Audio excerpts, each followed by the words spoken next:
श्री भगवद भागवत महापुराणम स्कंद 3 अध्याय 28 अष्टांग योगाचा विधी। श्री भगवान म्हणतात, हे माते, आता मी तुला सबीज ध्येय स्वरूपाचा आलंबनाने युक्त योगाचे लक्षण सांगतो। त्यामुळे चित्त प्रसन्न होऊन परमात्मा मार्गाकडे प्रवृत्त होते।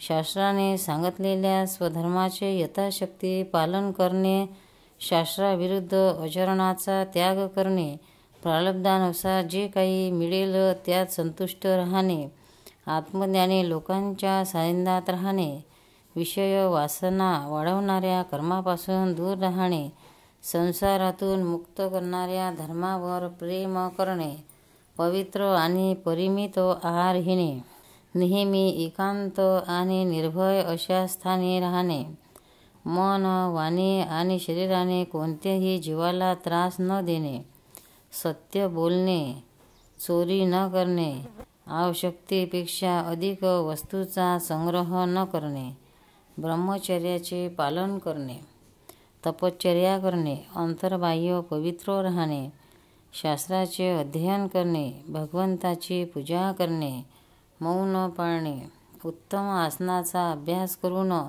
स्थिर बसणे, हळूहळू प्राणायामाने श्वासावर नियंत्रण ठेवणे, मनाच्या साहाय्याने इंद्रियांना विषयापासून दूर करून हृदयात आणणे, मूलाधार इत्यादी कोणत्याही एका चक्रात मनासहित प्राणाला स्थिर करणे, नेहमी भगवंताच्या लीलांचे चिंतन करणे आणि चित्ताला सम राखणे, तसेच व्रतदानादी दुसऱ्या साधनांनी सुद्धा सावधानतेने प्राणावर नियंत्रण ठेवून बुद्धीच्या द्वारा आपल्या कुकर्माकडे धावणाऱ्या चित्ताला हळूहळू एकाग्र करून परमात्माच्या ध्यानामध्ये लावावे।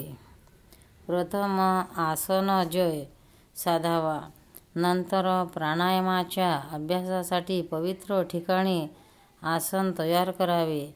त्यावर शरीर सरळ आणि स्थिर ठेवून सुखपूर्वक बसून अभ्यास करावा। प्रथम नाकपुडीने पूरक आणि कुंभक करावा आणि उजव्या नाकपुडीने रेचक करावा, किंवा याउलट उजव्या नाकपुडीने पूरक करून कुंभक करावा आणि डाव्या नाकपुडीने रेचक करावा। यामुळे प्राणमार्ग शुद्ध होऊन चित्त स्थिर आणि निश्चल होईल। जसे वायू आणि अग्नीने तापलेले सोने आपल्यातील मळ बाहेर काढून टाकते, त्याचप्रमाणे जो योगी प्राणवायूला जिंकतो त्याचे मन अतिशय लवकर शुद्ध होते। म्हणून योगाने, प्राणायामाने, वातपित्त दोषांना धारणेने, पापाला प्रत्याहाराने, विषयाच्या संबंधाला आणि ध्यानाने भगवद्भिमुख करणारा रागद्वेषादी दुर्गुणांना दूर करावे। जेव्हा योगाचा अभ्यास करता करता चित्त निर्मल आणि एकाग्र होईल, तेव्हा नाकाच्या टोकावर दृष्टी स्थिर करून भगवंताच्या मूर्तीचे असे ध्यान करावे।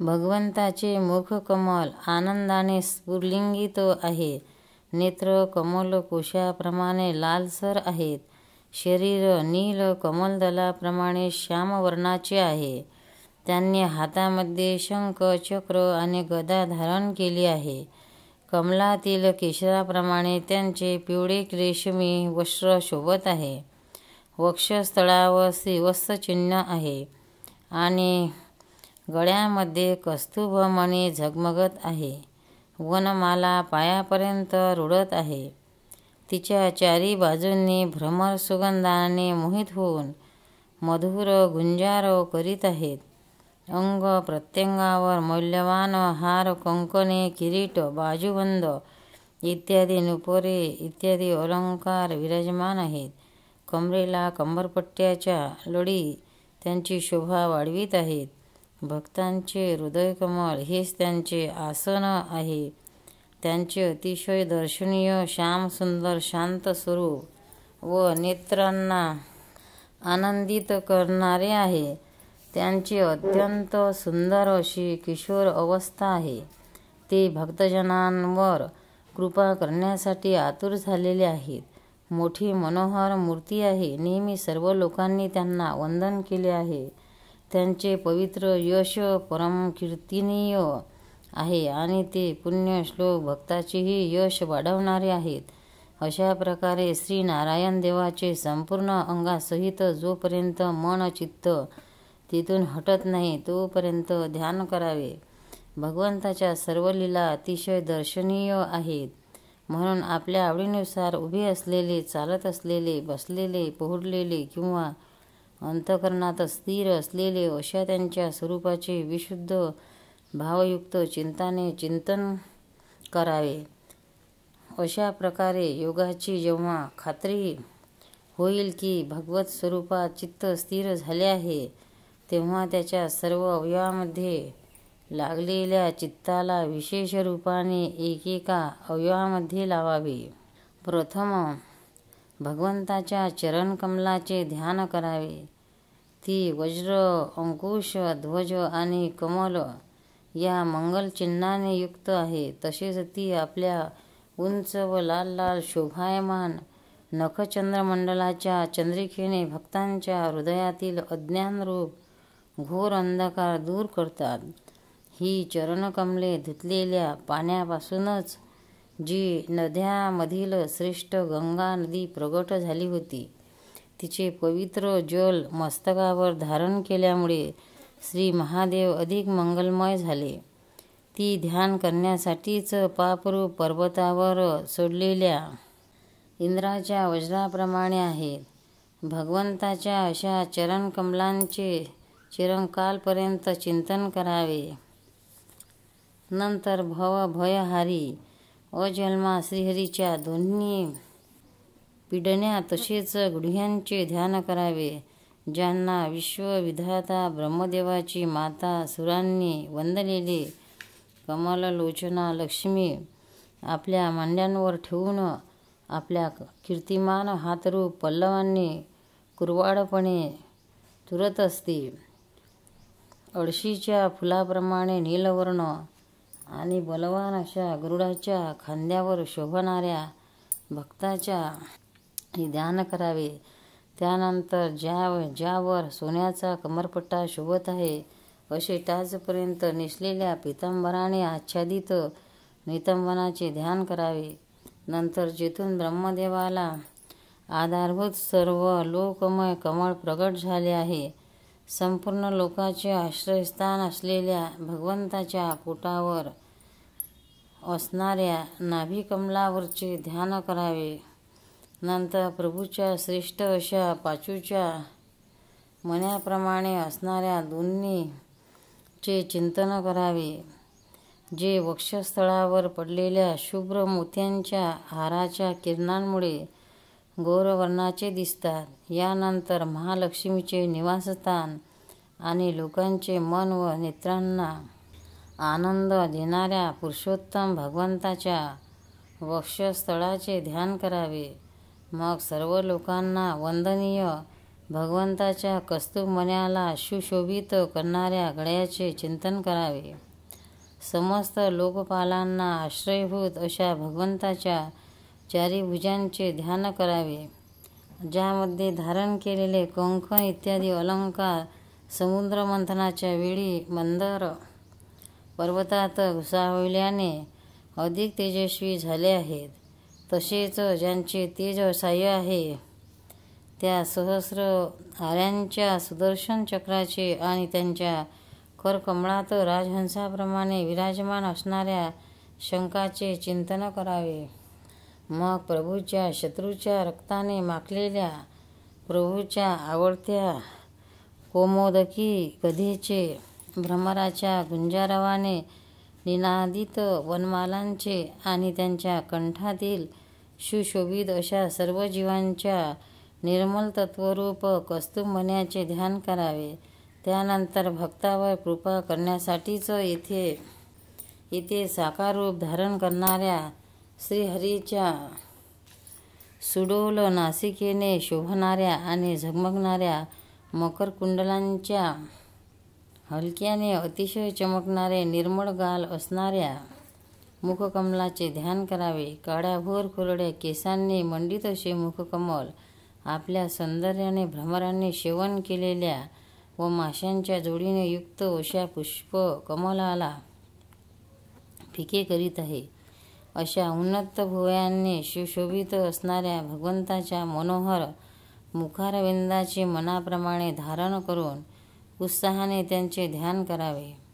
भगवंताच्या कृपापूर्ण हास्ययुक्त अमर्याद प्रसादाचा वर्षाव करणाऱ्या आणि भक्तजनांच्या अत्यंत घोर अशा तिन्ही तापांना शांत करण्यासाठीच प्रगट झालेल्या दृष्टीचे भावभक्तीने अंतःकरणात दीर्घकाल ध्यान करावे. श्रीहरीचे हास्य शरणागत भक्तांच्या शोकाने उत्पन्न होणाऱ्या अश्रूंना सुकवते. तसेच मुनिजनांच्या हितासाठी कामदेवाला मोहित करण्यासाठीच श्रीहरींनी आपल्या मायेने रचलेल्या विशाल भुवयांचे ध्यान करावे. ध्यानासाठी योग्य तसेच ओठावरील अत्याधिक लालसर रंगामुळे कुंद कड्यासारख्या शुभ्र छोट्या छोट्या दातांवर लाली शोभणाऱ्या आपल्या हृदयात विराजमान असणाऱ्या श्रीहरीच्या खळखळून हसण्याचे अत्यंत प्रेमाने ध्यान करावे. अशा प्रकारे ध्यानात तन्मय होऊन त्याशिवाय दुसरा कोणताही पदार्थ पाहण्याची इच्छा करू नये. अशा प्रकारे ध्यानाच्या अभ्यासाने साधकाचे श्रीहरीविषयी प्रेम उत्पन्न होते. त्याचे हृदय भक्तीने भरून येते. आनंदा तिरकाने शरीर रोमांचित होऊन लागते. उत्कंठजनित प्रेमाश्रूंच्या धारात ते वारंवार आपल्या शरीराला न्हाऊ घालतो आणि नंतर मासे पकडणाऱ्या गळ्याप्रमाणे श्रीहरींना आपल्याकडे आकर्षित करण्याचे साधन असलेल्या आपल्या चित्तालाही हळूहळू ध्येय वस्तूपासून बाजूला सारतो. जसे तेल संपल्यानंतर दिव्याची ज्योत आपल्याला कारणरूप तेज तत्वामध्ये लीन होऊन जाते, त्याचप्रमाणे आश्रय विषय आणि आसक्तीरहित होऊन मन शांत ब्रह्माकार होते. ही अवस्था प्राप्त झाल्यावर जीव गुणप्रवाहरूप देहादी उपाधीपासून वेगळा झाल्यामुळे एका परमात्म्यालाच सगळीकडे व्यापून असलेला पाहतो. योग्याभ्यासाने प्राप्त झालेल्या चित्ताची अविद्यारहित लयरूप निवृत्ती झाल्याने आपल्या सुखदुःख विरहित स्वरूप व स्थितीत स्थिर होऊन परमात्म्य तत्वाला साक्षात्कार करून घेतल्यावर तो योगी ज्या सुख दुःख भोगणाला प्रथम अज्ञानाने आपले स्वरूप समजत होता, त्याला आता तो अविद्यारूपी अहंकारात पाहतो. जसे मदिरेने धुंद झालेल्या पुरुषाला आपल्या कमरेवरच्या वस्त्राची शुद्ध राहत नाही, तसे अंतिम अवस्थेला प्राप्त झालेल्या योग्यालाही आपल्या देहाचे उठणे बसणे किंवा देव वशात कुठे जाणे किंवा परत येणे याविषयी काहीच ज्ञान नसते, कारण तो परमानंदमय स्वरूपात स्थिर असतो. त्याचे शरीर पूर्वजन्मीच्या संस्काराच्या अधीन असते. म्हणून जोपर्यंत त्याचे पूर्वीचे प्रारब्ध शिल्लक आहे तोपर्यंत तो इंद्रियासह जिवंत असतो, परंतु त्याला समाधीपर्यंत योगाची स्थिती प्राप्त झाली आहे आणि त्याने परमात्म तत्वाला चांगले प्रमाणे जाणले आहे. तो सिद्ध पुरुष साऱ्या प्रपंचकासह या शरीराचा स्वप्नात जाणाऱ्या शरीराप्रमाणे पुन्हा स्वीकार करीत नाही. पुन्हा त्यात मी माझेपण ठेवीत नाही. जसे अत्यंत स्नेहामुळे पुत्र आणि धनामध्ये वाटणारा आपलेपणा विचाराती नाहीसा होऊन मनुष्य त्याच्यापासून स्वतःला वेगळा मानतो, त्याप्रमाणे योगी ज्या देहाला आपण आत्मा मानत होतो त्यापेक्षा आपण वेगळाच असल्याचे जाणतो. जसे खोलीत ठिणगी किंवा स्वतःपासून उत्पन्न झालेला धूर तसेच अग्निरूप झालेले लाकूड याहून अति वेगळा आहे, त्याप्रमाणे भूत इंद्रिय अंतःकरण जीव आणि प्रकृती याहून साक्षी असलेला ब्रह्मसज्ञ पुरुषोत्तम वेगळा आहे. जसे देहदृष्टीने जरायुज अंडज स्वेदज आणि उद्विज चारी प्रकारचे प्राणी पंचभूत मात्र आहेत, तसे संपूर्ण जीवांमध्ये आत्म्याला आणि आत्म्यामध्ये सर्व जीवांना अनन्य भावाने व्यापलेले पहावे. जसा एकच अग्नी निरनिराळ्या लाकडात त्याच्या वेगळेपणामुळे निरनिराळ्या आकाराचा दिसतो, तसेच देव मनुष्यादी शरीरात राहणारा एकच आत्मा आपल्या आश्रयाच्या गुणभेदामुळे भिन्न भिन्न प्रकारचा भासतो. म्हणून भगवंताचा भक्त जीवाच्या स्वरूपाला झाकणाऱ्या कार्यकारणरूपाने परिणामाला प्राप्त झालेल्या भगवंताच्या या अचिंत्य शक्तिमय मायेला भगवंताच्या कृपेनेच जिंकून आपल्या वास्तविक स्वरूपात ब्रह्मरूपात स्थिर होतो. गोपाल कृष्ण भगवान की जय. भक्तांनो, व्हिडिओ आवडल्यास व्हिडिओला लाईक करा, शेअर करा, सबस्क्राईब करा. तसेच बाजूला असलेल्या बेलवर क्लिक करा, म्हणजे याच्या पुढील सर्व व्हिडिओ तुम्हाला सर्वात आधी मिळत जातील. जय श्री कृष्ण.